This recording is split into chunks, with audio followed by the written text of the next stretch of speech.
Hi guys, ഞങ്ങളിന്ന് വന്നത് എറണാകുളത്ത് ഒരു പ്രത്യേക റെസ്റ്റോറൻറ്റിലാണ്. ഇതിൽ പ്രത്യേകത എന്ന് പറഞ്ഞിട്ടുണ്ടെങ്കിൽ ഇവിടെ സാർ ഇത് ബീഫിൻ്റെ അല്ലല്ലോ, ബീഫിൻ്റെ സ്പെഷ്യാലിറ്റി മാത്രമേ ഉള്ളൂ. ഇപ്പോൾ ജോസഫ് സാറിൻ്റെ ഇത് കഴിക്കാൻ പോകുന്നത് കാരണം ഇതെന്താന്ന് പറഞ്ഞാൽ ബിസ്ക്കറ്റ് അല്ലല്ലോ, ബ്രിസ്ക്കറ്റ്. ബ്രിസ്ക്കറ്റ് എന്ന് പറഞ്ഞാൽ അതിൻ്റെ പ്രത്യേകത എന്താ സാറേ? ഇത് കുറച്ചുകൂടി ടഫായിട്ടുള്ള മീറ്റാണ്. നമ്മുടെ ബീഫിന്റെ കാലിന്റെ ഭാഗമല്ലേ, ആ ഭാഗത്താണ് ഇത് വരുന്നത്.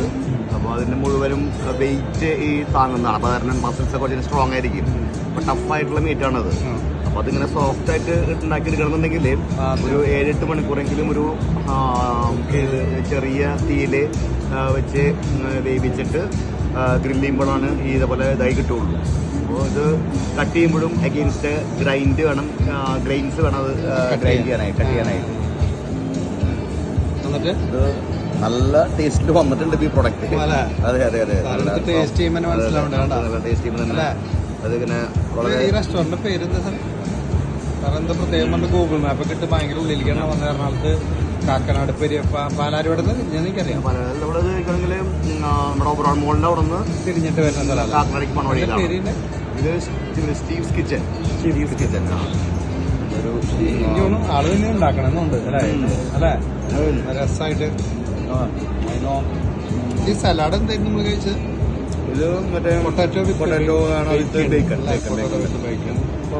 കമ്പൂച്ചി നമ്മൾ കുറിച്ചു നന്നായിട്ടല്ലേ? വ്യത്യസ്തമാണെങ്കിലും സാറിന് എനിക്ക് തോന്നുന്ന യൂറോപ്യൻ ഫ്ലേവറൊക്കെ ശരിക്കും കിട്ടുന്നുണ്ട്. അമേരിക്കൻ അല്ലേ? ആ ഫ്ലേവർ സാറ് ദുബായിലുള്ള ആ ഫീൽഡ് തന്നെ കഴിക്കാനാണ് എനിക്ക് തോന്നുന്നത് അല്ലേ? താങ്ക്സ്. എനിവേ നിങ്ങളൊന്ന് ട്രൈ ചെയ്തപ്പോഴും നല്ല കേട്ടോ. Thank you. ഇതിൽ എത്ര സമയം ഇത് വെക്കുന്നുണ്ടാവും ഇങ്ങനെ 24 hours റണ്ണിങ്? 24 hours റൺ ചെയ്യുന്നുണ്ടാവും. ഇത് ഇമ്പോർട്ടഡ് ആണോ ബീഫ് ഷീറ്റ്? ഈ മീറ്റ് ഇമ്പോർട്ടഡ് ആണോ? നമ്മുടെ ഇവിടെ തന്നെ ഇന്ത്യന്നുള്ള സപ്ലൈ. പക്ഷേ ഹൈ ക്വാളിറ്റി മീറ്റ്. എന്റെ ഫാമിലി ആക്ച്വലി മീറ്റ് ബിസിനസ്. ഓ, അങ്ങനെയാണത് വരുന്നത് അല്ലേ? Very good. ഇത് അതെ ബീഫ് പിന്നെ ആക്ച്വലി ഇമ്പോർട്ട് ചെയ്യുന്നത് കമേഴ്ഷ്യൽ ലെവൽ ഇല്ലീഗലാണ്. ഫാറ്റ് കുറച്ചൊരു വൈറ്റിഷ് ആണല്ലോ. ഫാറ്റൊക്കെ വൈറ്റ് ആണ്. ഒരു ഓസ്ട്രേലിയൻസ് ഇമ്പോർട്ടഡ് ആണെന്ന് എന്റെ എക്സ്പോർട്ട് ക്വാളിറ്റിയാണ്. നിങ്ങൾ ഇമ്പോർട്ട് ഇന്ത്യയിൽ നിന്ന് പറയുമ്പോൾ ലൈക്ക് ഇവിടെ തന്നെ മേടിക്കുന്നതാണോ? അതായത് കേരളത്തിൽ നിന്ന് തന്നെ ലോക്കൽ? എന്റെ ഫാമിലി മീറ്റ് ബിസിനസ് പ്രോസസ് ചെയ്യുന്നത് എവിടെ? കേരളത്തിൽ. ഓ